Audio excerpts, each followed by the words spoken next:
Hi friends, ఈరోజు వీడియోలో నేను మీతో ఎంతో రుచికరంగా ఉంటే గోరు చిక్కుడుకాయతో పచ్చడి ఎలా తయారు చేసుకోవాలో చూపిస్తానండి. చాలామందికి గోరు చిక్కుడుకాయ అంటే ఇష్టం ఉండదు కదా, కానీ నేను చెప్పే పద్ధతిలో తయారు చేసి చూడండి, చాలా బాగుంటుంది. అన్నంలోకే కాదు, టిఫిన్స్లోకి కూడా చాలా టేస్టీగా ఉంటుంది. ఈ రెసిపీ కోసం స్టవ్ ఆన్ చేసుకొని పాన్ పెట్టుకోండి. అందులో 1 టీ స్పూన్ ఆయిల్ యాడ్ చేసుకోవాలి. ఆయిల్ వేడెక్కిన తర్వాత 1/2 కేజీ గోరు చిక్కుడుకాయలని నీట్గా శుభ్రం చేసుకొని పాన్లో అయితే యాడ్ చేసేసుకోవాలండి. ఇప్పుడు పాన్లో వేసుకున్న తర్వాత వీటిల్ని మంటని మీడియం ఫ్లేమ్ పెట్టుకొని ఒక 4-5 నిమిషాల పాటు కలుపుకుంటూ ఫ్రై చేసుకోవాలి. ఇలా ఫ్రై చేసుకోవడం వల్ల పచ్చివాసన అంతా కూడా పోతుంది. నేను గోరు చిక్కుడుకాయల్లోనే ఒక 3-4 పచ్చిమిరపకాయలని కూడా ముక్కలుగా చేసుకొని వేసుకుంటున్నాను. దగ్గరే ఉండి కలుపుకుంటూ ఫ్రై చేసుకోండి. చూడండి, ఇలా ఫ్రై అవుతూ ఉండాలి. 4-5 నిమిషాల టైం అయితే పడుతుందండి. అప్పుడే మనకి పచ్చివాసన ఏమీ రాకుండా పచ్చడి టేస్టీగా ఉంటుంది.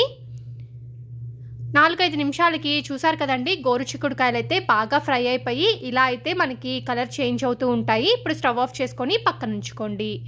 ఇప్పుడు ఒక మిక్సీ జార్లోకి ఫ్రై చేసి పెట్టుకున్న గోరు చిక్కుడుకాయలని యాడ్ చేసుకోవాలి.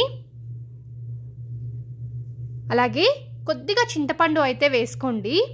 అది ఆప్షనల్ అండి, మీకు ఇష్టం ఉంటే యాడ్ చేసుకోండి, బట్ యాడ్ చేసుకుంటే టేస్ట్ బాగుంటుంది. చాలా తక్కువ చింతపండు, అలాగే 4-5 వెల్లుల్లి రెబ్బల్ని కూడా వేసుకోవాలి. రుచికి సరిపడినంత ఉప్పు మీరు ఇప్పుడే వేసుకోవచ్చు, నేనైతే లాస్ట్లో వేసుకుంటున్నాను. ఇప్పుడు దీన్ని కచ్చాపచ్చాగా గ్రైండ్ చేసుకోవాలి. మరీ మెత్తగా అయితే గ్రైండ్ చేసుకోవద్దు, టేస్ట్ అస్సలు బాగోదు. ఇలా కచ్చాపచ్చాగా తయారు చేసుకొని పక్కన ఉంచుకోండి. ఇప్పుడు మనం ముందుగా ఫ్రై చేసి పెట్టుకున్న ప్యాన్లోనే ఒక 2-3 టేబుల్ స్పూన్ల నూనెని వేసుకోండి.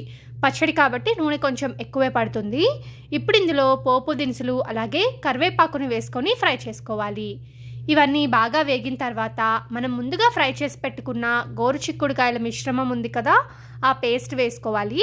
నేను లాస్ట్లో ఉప్పు వేసుకుంటున్నానండి, మీరు గ్రైండ్ చేసుకునేటప్పుడు కూడా సాల్ట్ అయితే వేసుకోవచ్చు. ఇప్పుడు ఈ ఆయిల్లోనే ఒక 2-3 నిమిషాల పాటు కలుపుకుంటూ ఫ్రై చేసుకోండి, సరిపోతుంది. ఇలా ఫ్రై చేసుకున్న తర్వాత ఒక బౌల్లోకి తీసుకొని సర్వ్ చేసుకోండి. అంతే అండి, ఎంతో రుచికరంగా ఉండే గోరు చిక్కుడుకాయ పచ్చడి రెడీ అయిపోతుంది.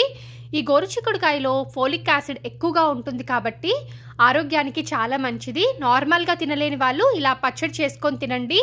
ఎక్కువ గోరు చిక్కుడుకాయని కూడా తినచ్చు, టేస్ట్ కూడా చాలా చాలా బాగుంటుంది.